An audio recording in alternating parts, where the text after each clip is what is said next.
Esse é o podcast Mídia e Marketing do UOL. Toda semana a gente entrevista um executivo da área sobre carreira, propaganda e negócios.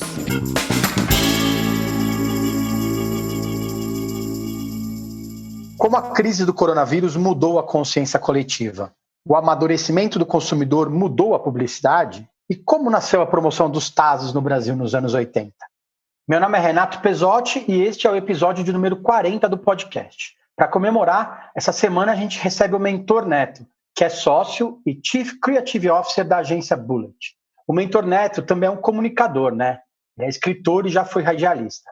Tudo bem, Neto? Tudo bem, é um prazer estar aqui, obrigado pelo convite, a honra dos 40. Legal, vamos abrir falando um pouco de coronavírus, né? A publicidade ela tem papel fundamental nesse momento de informar e também estar ao lado da população. Mas qual que é o rumo que a gente deve seguir agora? O que vocês têm conversado com seus clientes?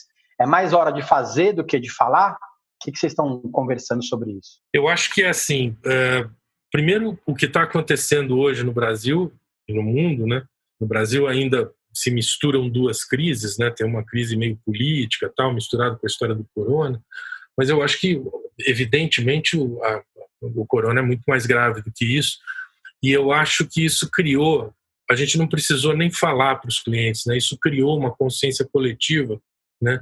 De que a gente tem que fazer uma pausa, né? A gente tem que fazer uma pausa naquilo que a gente estava acostumado a fazer, acostumado a correr, acostumado a ir atrás de receita, ir atrás de venda. Claro que a gente não pode esquecer esse lado da economia, mas eu acho que a propaganda tem um papel fundamental que ela pode cumprir, que é tentar fazer essa união, né? Tentar fazer com que as pessoas colaborem, né? Você começa a ver um monte de iniciativas aí que, se não fosse pelo corona, a gente não veria, né?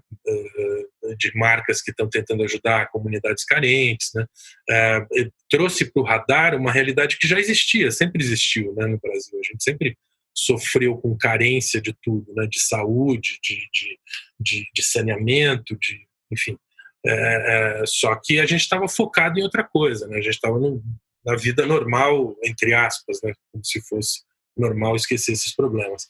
Então eu acho que a propaganda agora tem esse papel de ajudar a alertar as pessoas de que a gente está numa nova ordem, né? Não é um novo normal, é uma nova ordem mundial, assim, né? Onde a gente precisa se unir, a gente precisa colaborar, a gente precisa ter um lado mais humano e tal. E é bacana ver um monte de marcas fazendo isso, né? Nos últimos 2 meses na agência, a gente fez várias ações, sempre focando essa ideia, e o que a gente percebe é que isso já está nos clientes, né? A gente juntou marcas aí, né? A gente tem projetos que estão para sair, que juntam marcas para ajudar, né? Tem acontecido, eu acho que é um momento, apesar e tem que tomar muito cuidado com isso que eu vou dizer, né? Porque apesar do desastre que é essa pandemia, do choque que é tudo isso, fez nascer um outro lado. Mas eu acho que nesse momento a propaganda se tornou mais madura, sabe? Se tornou mais consciente do seu papel social. Isso é muito bacana. Mudou-se a forma de fazer negócios, né, na verdade. As pessoas, antigamente, as marcas, na verdade, num certo momento, queriam só vender. Na verdade, elas não estão pensando só nisso nesse momento, né? Sim. Não estão pensando mais só nisso. E eu acho, cara, aí é filosofar, né? Não sei se não tem como comprovar isso.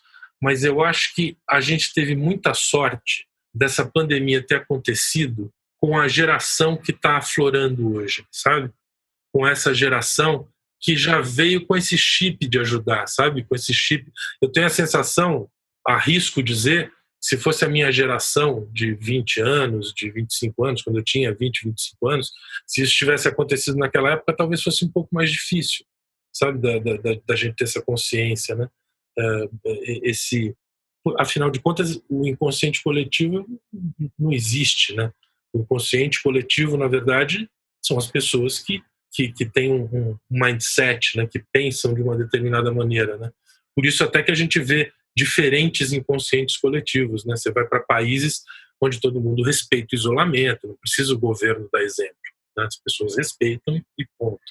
Então eu acho que essa geração ajuda a gente. Podia ser bem pior se fosse uma outra geração. Você comentou de negócios que estão surgindo, de que vocês estão unindo clientes, né? Como que a pandemia afetou os negócios da agência atualmente, né? Nesses 2 meses até agora?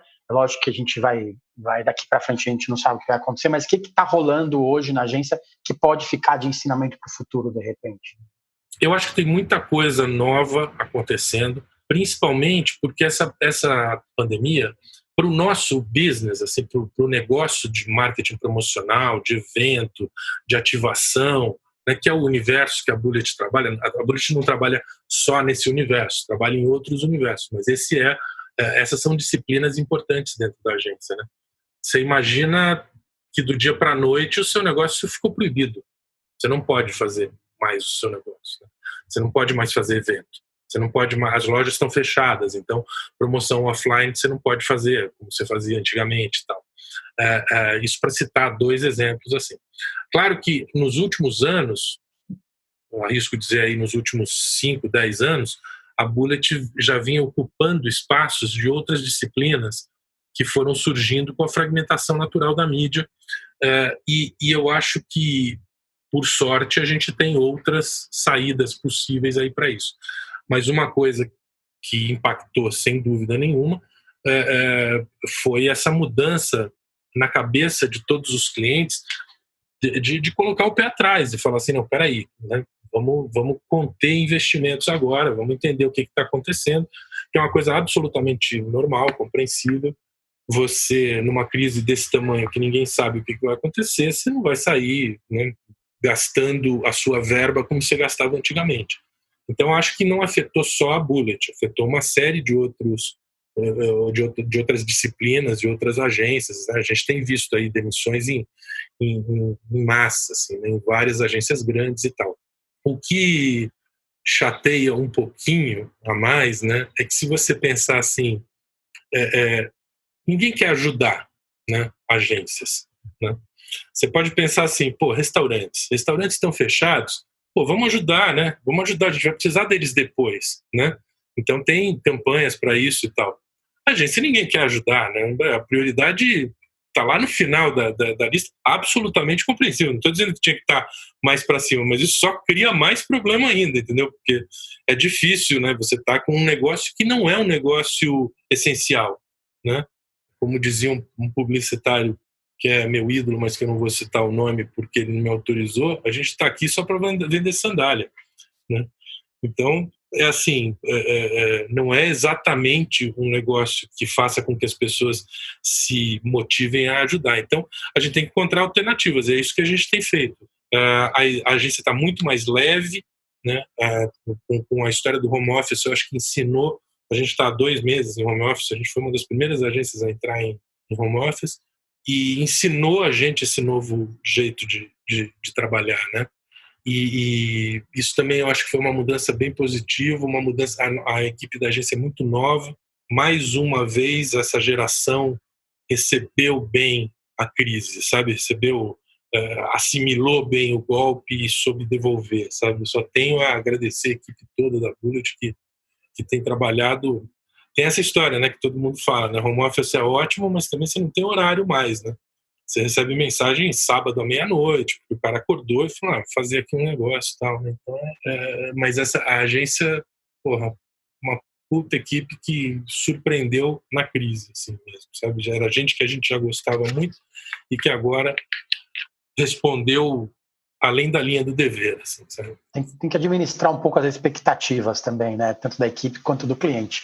O Washington Oliveto, ele deu uma entrevista pra gente no UOL no mês passado, dizendo que com a crise só vão sobreviver as agências que fazem parte de grandes grupos e as agências que são independentes, que são muito criativas. Como que vai ser para vocês depois, no pós-crise, né? A publicidade hoje ela tem que ser mais diálogo com o cliente, tem que ser com o consumidor, tem que ser menos impositivo. Como que vocês mudam essa ideia da criação, muda esse mindset criativo da agência? Eu não sei se precisa mudar, na verdade, porque essa frase, a gente fez uma live lá no nosso blog com o Wash e o Oliveto falou exatamente a mesma coisa lá, que é uma coisa que eu concordo também. Quem vai sobreviver é quem tem um grande grupo por trás, que sustenta a crise, né? Quando tem crise, eu não estou falando da pandemia, estou falando de qualquer crise, né? A gente foi parte da Macan durante 6 anos, né? De 2000 até 2006, a Bullet foi parte do grupo Macan, do grupo Interpublic. E é muito mais, não vou te dizer que é cômodo, mas é. Tá? Não vou falar que é cômodo, pode pegar mal dizer que é cômodo, mas é. Né? Quando você tem um grupo por trás, ele te segura a onda, você sabe que não vai ser, você não vai quebrar. Né?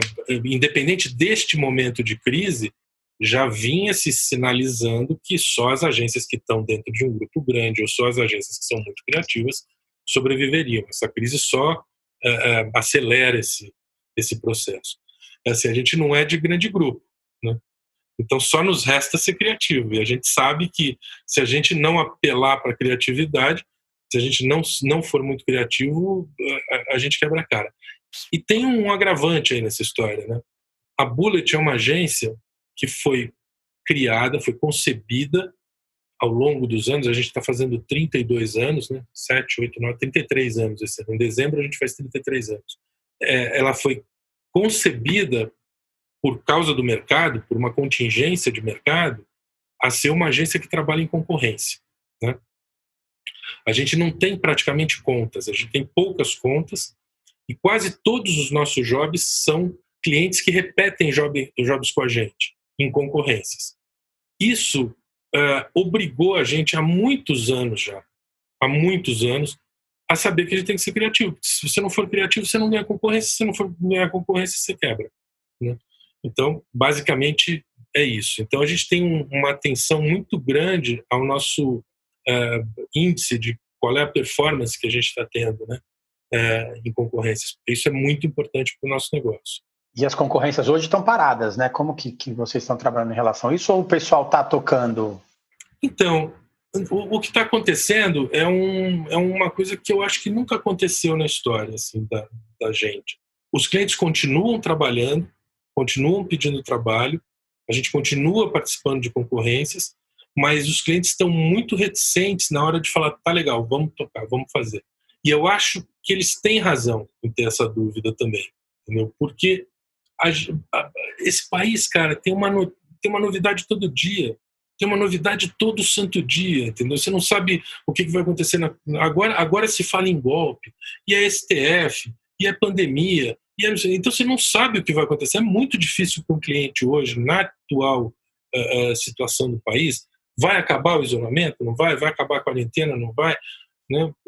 Isso muda toda a estratégia. As lojas vão abrir, os shoppings vão abrir, as pessoas vão estar na rua, ou eu vou vender online. Se eu vou vender só online, então é outra campanha que eu tenho que fazer, entendeu?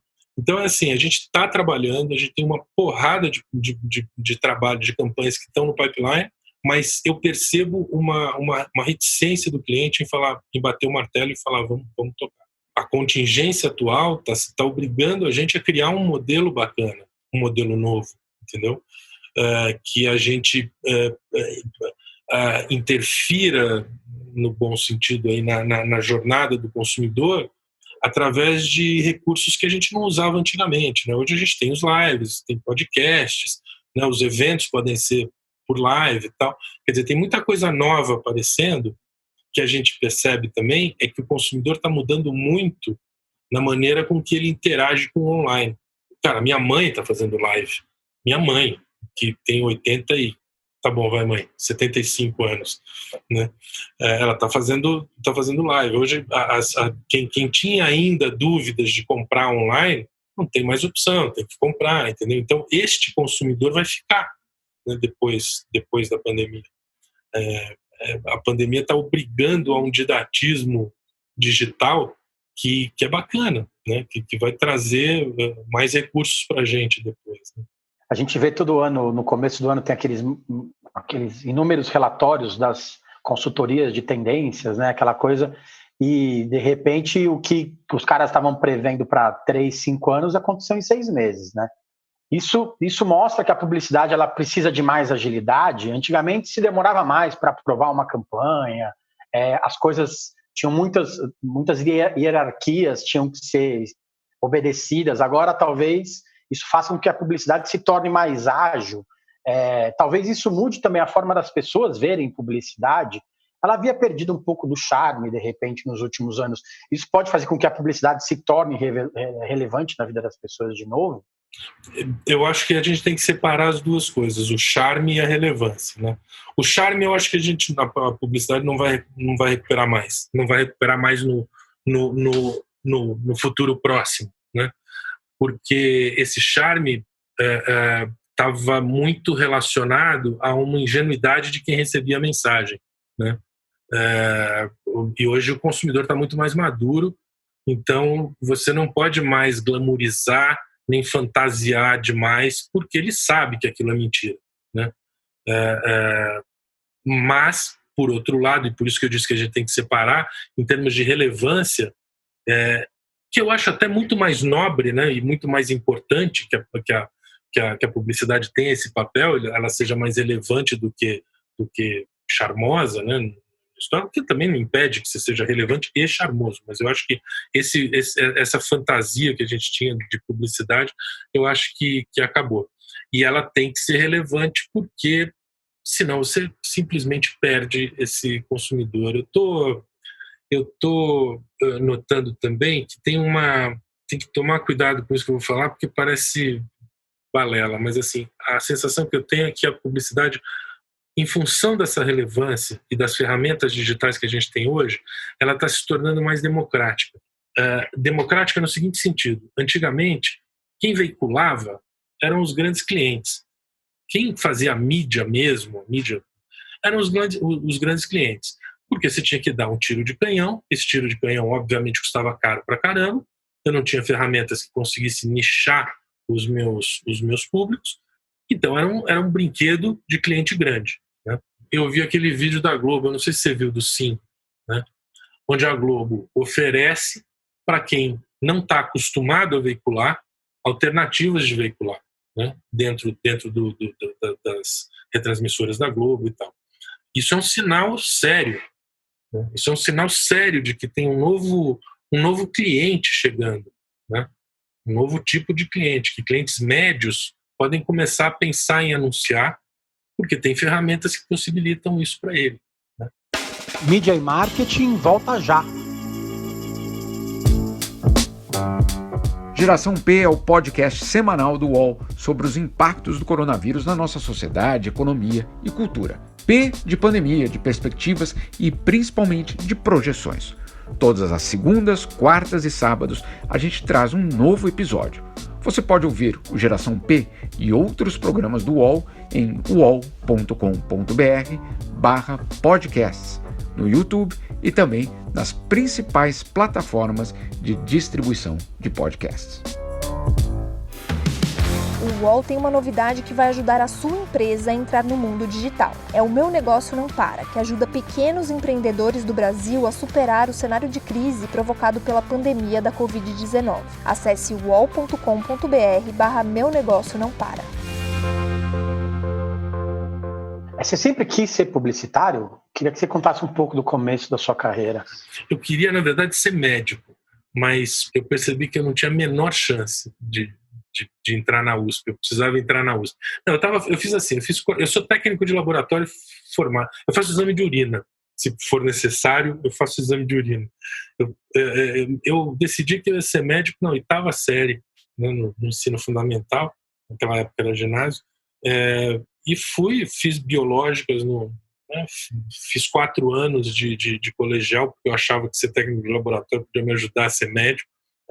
Fiz vestibular, entrei na Santa Casa, mas aí a Santa Casa não dava para fazer, tinha que ir para a USP, comecei a fazer o cursinho de novo, aí eu sempre desenhei, aí uma tia minha falou para mim assim: pô, você gosta de desenhar, por que você vai ser médico? Por que você não vai numa agência? O meu vizinho é diretor de criação da UMAP, você não quer ir lá? Aí eu fui falar era o Sérgio Arapuã, nessa época, em 82. A hora que eu entrei no elevador, estavam subindo 2 diretores de arte. Os 2 começaram a falar de cor, sabe? De cor de título, de anúncio. Eu fiquei olhando aquilo e falei: tem gente que ganha dinheiro escolhendo a cor do título? Porra, eu quero isso para mim.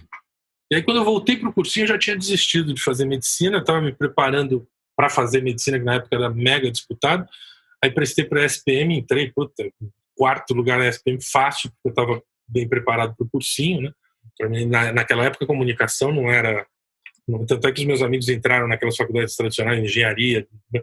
E um dos avós dos meus amigos falou: você vai fazer o quê? Eu falei: comunicação. Ah, mas depois você vai fazer uma faculdade? Eu falei: não, esta é a faculdade. Você é publicitário, mas e aí, o que você trabalha, né? Trabalhar, você faz o quê? E aí eu comecei a trabalhar já em agência e tal, e puta, aí são 30 anos sempre em departamentos de criação, né? Da Thomson, da UMAP, da Bullet, na época trabalhando junto com a Macan também. Como de diretor de arte, você virou cronista, né? O André Laurentino também deu uma entrevista pra gente. Ele também é diretor de arte e virou cronista. Porque, na verdade, o diretor de arte, teoricamente, só desenha, né? E o redator só escreve. Como que você mudou de área, sem mudar de área, na verdade? Pra te dizer a verdade, foi uma coisa muito natural, assim, sabe? A vida toda eu escrevi. Eu sempre gostei de escrever. Eu sempre gostei de expressar as coisas, assim, sabe? De desenhar, de escrever, de pintar, de tocar. Eu sempre gostei disso, assim, quase como um hobby mesmo. Isso foi uma coisa muito prazerosa, você ter uma profissão que é um hobby, né? Baseada num hobby que você tem, assim, né? Por isso que eu até tomei um puta susto nesse elevador, né? Porque hobby não é para ganhar dinheiro, hobby é hobby, né? E aí eu percebi que podia ser uma profissão mesmo, né? E aí sempre escrevi, aí no Twitter eu comecei, logo que o Twitter apareceu, eu fui um dos primeiros, por isso que o meu arroba é @neto, né? Que me causa um monte de problema. Confundido. Confundido com o Neto da Band, né? Domingo eu não posso usar o Twitter, porque é só ofensa, é ofensa sem parar, porque eles acham que eu sou o Neto da Band. E aí muita gente começou a me seguir, porque como eu era um dos primeiros, quem entrava procurava brasileiros que estavam lá, então era meio uma pirâmide, né, assim. E aí eu fiquei com bastante seguidor ali, de lá eu fui pro Facebook, porque dava para escrever textos maiores, e aí eu entrei no Facebook falando assim, cara, dane-se, eu vou escrever texto do tamanho que eu quiser, eu vou escrever textos que eu quero escrever, entendeu? E se alguém quiser ler, ótimo, assim. E foi crescendo orgânico, assim. Então hoje eu tenho uma base hoje entre Facebook e Twitter, deve ter uns 350 mil seguidores que gostam de texto grande, entendeu? Então, gosta de textão. Então, ótimo, né? Beleza. Eu não pretendia fazer os livros, né? Eu estou agora com 4 livros publicados, né? 3 são meus e um que saiu agora esse ano é uma coletânea, né? De novos cronistas, que foi feita pela editora Realejo, por um grupo, um coletivo chamado Flick, que são 10 crônicas de 10 autores, né? Mas eu nunca pretendi escrever livro. Foi o J.R. Duran que uma vez chegou para mim e falou: Neto, você tem que pegar esse trabalho e fazer um livro. Eu falei: para quê? Já está tudo no Facebook. Não, tem cheiro, livro tem cheiro, tem papel, você pega. E aí eu fiquei com aquela pulguinha, falei: porra, diretor de arte, né? O objeto livro é muito legal, né? Você tem 3 livros, né? O Ódio, Raiva, Ira e Outros Prazeres Diários, O Proibido Estacionar e Outras Histerias Urbanas, e o 3º livro, que é o Família, Amores, Amigos e Outros Usos do Prozac. Qual que você aconselharia alguém a comprar? Se você vai comprar compra o primeiro. O primeiro é que nem disco de banda, né? O cara tem 20 anos para fazer o primeiro disco e 2 para fazer o segundo, né? Então, assim, o primeiro é o que eu tenho mais carinho, assim, por ele e tal.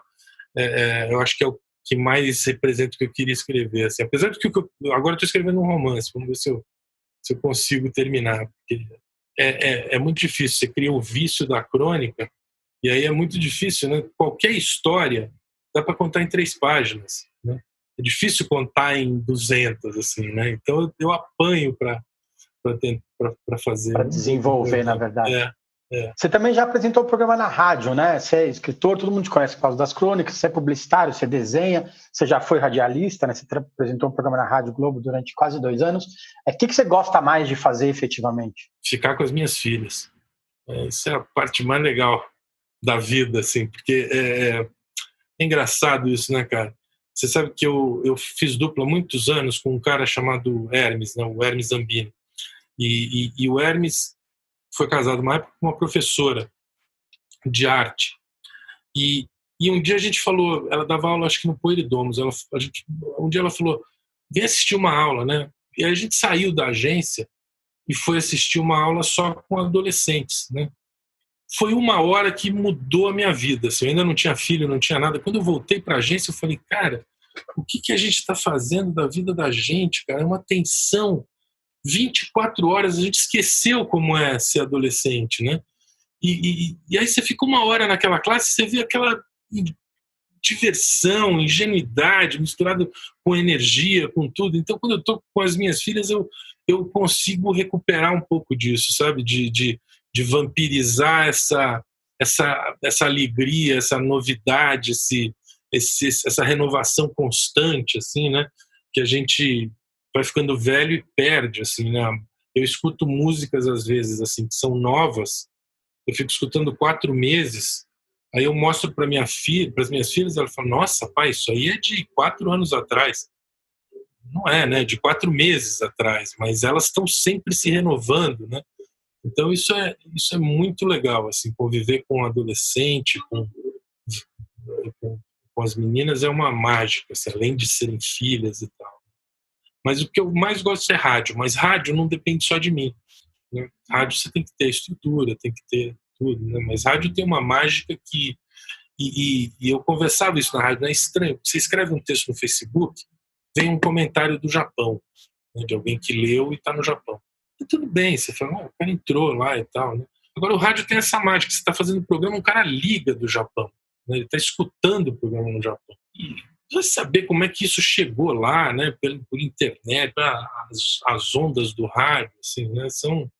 É uma coisa mágica mesmo. Assim. Era muito legal fazer rádio. Gostaria de voltar a fazer. E agora ficou mais fácil ou mais difícil fazer as crônicas do cotidiano com essa loucura que a gente está vivendo no país? Faz um tempo já que eu não tenho conseguido fazer crônica bem humorada, sabe? E aí eu acabo caindo para a política e é uma coisa assim, isso toma... A gente fez uma live lá no nosso blog, lá. Depois eu vou fazer um jabá do nosso blog, mas a gente fez uma live com o Marcelo Taz, e o Marcelo Taz é um cara que eu adoro, a gente é amigo há muitos anos, e para mim ele é meio ídolo, assim, no personagem que ele tinha, que era o Ernesto Varela. O Ernesto Varela era um personagem dele que era um precursor do jornalista irônico e tal, né? E aí na live um ouvinte perguntou para ele assim, qual é a pergunta que o Ernesto Varela faria para o Bolsonaro? E o Taz, sempre muito rápido, o Taz disse, por que a pressa? Essa é exatamente isso que a gente está hoje no país, né? O Bolsonaro e o governo tá com uma pressa que não condiz com o resto da população. A gente não está com essa pressa, né? A gente quer parar um pouco, né? Então é difícil essa dicotomia que vira a cultura da gente. É difícil escrever humor agora, assim, sabe? Crônica de humor é difícil. Precisaria até diminuir um pouco a velocidade para a gente conseguir colocar as campanhas na rua também, né? Com essa pressa toda, nem a campanha de publicidade vai para a rua, né? Claro, tá. Essa pressa é realmente uma dicotomia, né? Você vê que ao mesmo tempo que tem essa pressa no ar, a pressa para acabar essa pandemia, a pressa para a vida, para o novo normal chegar logo, a pressa para resolver a crise econômica, a crise sanitária, a crise política, né? Ao mesmo tempo a gente está em casa, né? Está em casa, resguardado, em paz, entre aspas, né? O seguro. Então é uma contradição que a gente nunca viveu, né? E como que você lida com haters, né? Antigamente, quando você escrevia suas crônicas, você tinha um tipo de hater. Hoje você tem um hater mais político, né? Que independente do que você argumentar, ele vai ser contra o que você diz. Você tem lidado melhor com eles? Você tem desencanado? Como que você está lidando com isso no dia a dia? Tem vários tipos de haters, né? Eu durante muitos anos eu escrevi naquele site, não um site, né? Mais do que isso, uma plataforma, que é o Update or Die, né? E no Update or Die eu meio que aprendi a lidar com hater graças ao Wagner, que é o dono do Update or Die. Ele sempre dizia, né? Não feed the trolls, né? Assim, não alimenta os haters, né? Mas eu sempre gostei de alimentar os haters porque eles mesmos se suicidam, né? E hoje aconteceu uma coisa legal. Como eu tenho muito seguidor e tem muita gente que gosta de mim, lisonjeado assim, da quantidade de gente que gosta de mim, é legal que o cara mete o pau em mim, eu não preciso nem me defender. Vem um monte de gente defendendo, sabe? E eu me divirto com isso, assim, porque o cara não entendeu, né? Pô, que desperdício de vida, né, cara? Você entrar numa página para ofender o cara que está escrevendo uma coisa, simplesmente. A gente tem um overload de informação tão grande, né?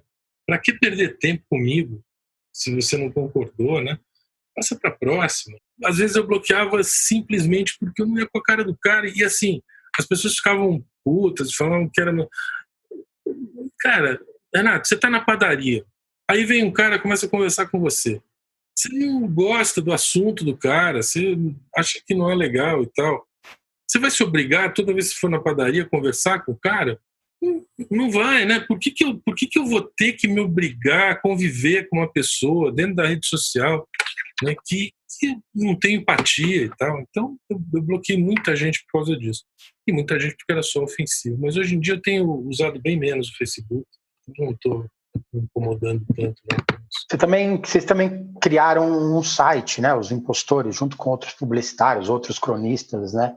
É uma maneira de reunir todos os textos? É uma maneira de vocês trocarem ideia? Como que mais que você acha que a plataforma oferece para vocês? Na verdade, a gente tinha um grupo, né? A gente tem um grupo no WhatsApp que tem o Nelson Porto, que é publicitário, o Fábio Fernandes, né? Que é o dono da Finasc, o Hermes Zambini, que é esse cara que fez dupla comigo e é redator, diretor de criação, eu. Aí tem o Elinho Saboia, do Rio de Janeiro, que é um advogado, e Fernando Canhadas, que é outro advogado, que tinha muita presença no Facebook, mas que também saiu do Facebook. E a grande vantagem de você ter um site é que não tem algoritmo. Então, quem quer ler o que você escreve, vai ler tudo que está lá, né? A gente percebe que hoje o algoritmo do Facebook, ele limita muito, né? Ele filtra muito, o que é normal, faz parte da ferramenta. Mas aí a gente não chegava para uma audiência que a gente poderia chegar, né? E é isso que a gente tem tentado fazer com os Impostores. Além de ser uma plataforma que dá para ter lives, né? Dá para ter outras coisas além disso. Então, eu sempre gostei de testar modelos, assim, né? Os Impostores é um modelo de blog, que é um modelo antigo, mas que funciona. Hoje em dia ele está redesenhado, né? A mesma coisa que podcast também. Podcast era uma coisa que surgiu lá atrás. A gente chegou a fazer na Bullet 150 edições do Podbility, isso há 5 anos, mais até 6 anos. Há 6 anos. E agora eu tenho um podcast com o Jarbas Agnelli, que é um publicitário e é diretor de cinema, o Noise. Você pode escutar em qualquer plataforma de podcast, na Apple, no Deezer, no Spotify. Só que a gente não tem nenhuma disciplina. Não é um podcast que tem dia para sair. Ele sai quando dá na telha e a gente consegue fazer. Mas já está na 2ª temporada. E tem os Impostores, né? Os Impostores.com, que é esse blog. Tem o canal no YouTube dos Impostores. Eu comecei a fazer um vlog, mas eu realmente não tive paciência, porque dava muito trabalho para eu fazer sozinho o vlog, sabe? Mas adoraria ter essa paciência para fazer. Eu queria que você citasse uma campanha que você criou, que você participou da concepção e que você tem muito orgulho de ter feito parte. Você olha e fala assim, nossa, isso foi muito bom. Bom, eu vou falar de 2 muito rapidamente. Assim, uma foi a Pode no Palito, que foi uma promoção que fez muito sucesso, né? Foram os primeiros Leões de Cannes de promoção do Brasil, né? Deu 2 Leões de Cannes e tal. Mas a que mais me orgulha mesmo é uma promoção que sempre que eu dou palestra em faculdade, assim, o público ainda reconhece, mesmo quem é mais novo, que é Tazos, né? Eu criei a primeira promoção de Tazos da Elma Chips, né? Lá atrás, isso na década de 90, acho. Começo da década de 90. E é uma promoção que teve dezenas de voltas, né, de ondas, assim, né? E Tazos é uma coisa que, toda vez que eu falo, assim, muita gente diz, pô, isso fez parte da minha adolescência, da minha juventude, da minha infância, né? Colecionar. E geralmente, hoje, a geração de hoje já é um Tazos que eu nem sei qual foi, entendeu? Porque não foi o que eu fiz, né? Eu fiz esse lá de trás. O cara que participou da minha promoção hoje tem 45, 50 anos. Então é uma promoção muito legal, foi uma campanha muito legal. E como foi a concepção disso, né? Como que vocês chegaram, se reuniram? Foi uma coisa que veio de fora, vocês pensaram? Conta um pouco pra gente, para os mais velhos e para os mais novos também, né? Tazos era uma promoção que a Uma Chips tinha no mundo, mas o resultado que a gente teve no Brasil foi espantoso, assim, porque a gente recebeu esse briefing já da Uma Chips na época, e a gente turbinou isso com um monte de ferramentas que na época não eram comuns, assim, né? Eu acho que a Bullet sempre teve um pouco desse DNA de tentar descobrir formas, assim, né? O iPod no palito foi outro, assim, a gente eu costumo dizer isso, né? Quando você apresenta uma campanha, você sabe quando uma campanha é muito boa e você sabe quando uma campanha é muito ruim. As duas são raras, né? A campanha que é muito ruim é rara e a que é muito boa também é rara. O difícil é essa zona cinzenta, né? Você sabe, mas será que é isso? Será que não é? Será que essa campanha é assim? iPod no palito foi uma que quando a gente criou, quando concebeu aquilo, a gente falou, isso é muito bom, isso vai dar certo. E geralmente o sinal é o seguinte, quando você apresenta uma campanha e o cliente se transforma em consumidor na hora, você fala, isso é sucesso, isso vai sair, vai ser legal.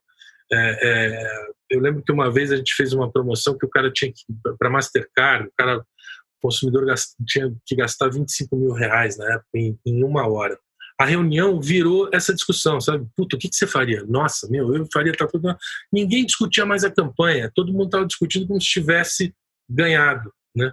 Como se tivesse participado e ganhado. A mesma coisa com o iPod no palito.